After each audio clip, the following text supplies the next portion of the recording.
High, আমি প্রশান্ত। আমি কাজ করছি ব্র্যাকজেন স্পিকিং স্কুল অফ পাবলিশিংতে, ব্র্যাকজি ইউনিভার্সিটি বলতে পারেন।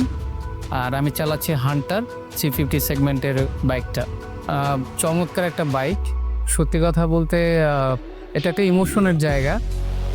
আর হান্টার বলে কথা নয়, রয়্যাল এনফিল্ড নামটাই আমাদের কাছে একটা ইমোশনের জায়গা, একটা ফিলিংসের জায়গা। সো আমি নিজে একজন বাইকার। সো অলওয়েজ একটা ড্রিম ছিল যে আমার একটা বাইক আমি পারচেস করবো যেটাতে একটা জেন্টেল ভাব থাকবে। এবং to be honest, Royal Enfield হচ্ছে জেন্টেলম্যানদের জন্য, আমরা যেটাকে বলেছি পিওর রাইডিং। আর রাইডের কথা যদি বলি, যে আমার যে এক্সপিরিয়েন্স, আমি সত্যিকার অর্থে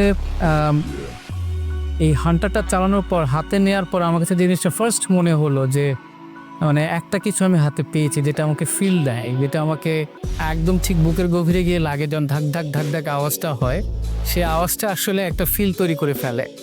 এবং যতবার আমি রাস্তায় নামছি ততবারই আমার কাছে একটা আনন্দের জায়গা তৈরি হয়, যখন মানুষ চারপাশ থেকে দেখে এবং জিজ্ঞেস করে, এটার এক্সপিরিয়েন্স সম্পর্কে জিজ্ঞেস করে। আর রিসেন্টলি আমরা আসলে একটা রাইড আউটে গিয়েছিলাম, যেটা বাংলাদেশের হিস্ট্রি বলা যায় বাংলাদেশের জন্যে, যে এই প্রথম একটা, মানে আরও অনেক আমাদের কোম্পানিজ আছেন এখানে, বাট রয়্যাল এনফিল্ড সর্বপ্রথম বলবো আমি, যে একটা রাইড আউটের ব্যবস্থা করেছিল।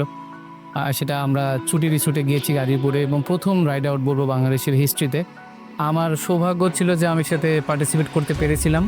যদি এখন বলি হচ্ছে যে আপনার এখানকার সার্ভিসের কথা, অ্যামেজিং। আমি এটা নিয়ে আসলে কোনো দ্বিমত আমার নেই, কারণ আমি এই পর্যন্ত যতবার তাদের কাছে সার্ভিস নিতে এসেছি, আই এম হ্যাপি।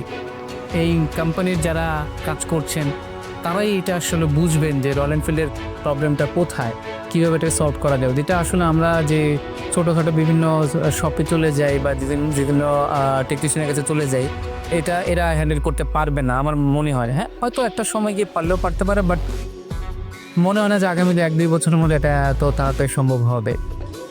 এইটুকুই আমার এক্সপিরিয়েন্স এবং আমার মানে ভালো লাগার জায়গা রয়্যাল এনফিল্ডকে নিয়ে। ধন্যবাদ, এবং আপনাদের সবাইকে শুভকামনা দিচ্ছি, এবং আপনাদের প্রতি শুভকামনা রইল যে যদি বাইক চুজ করতে চান, নিঃসন্দেহে চোখ বন্ধ করে রয়্যাল এনফিল্ডকে বেছে নিতে পারে। ধন্যবাদ।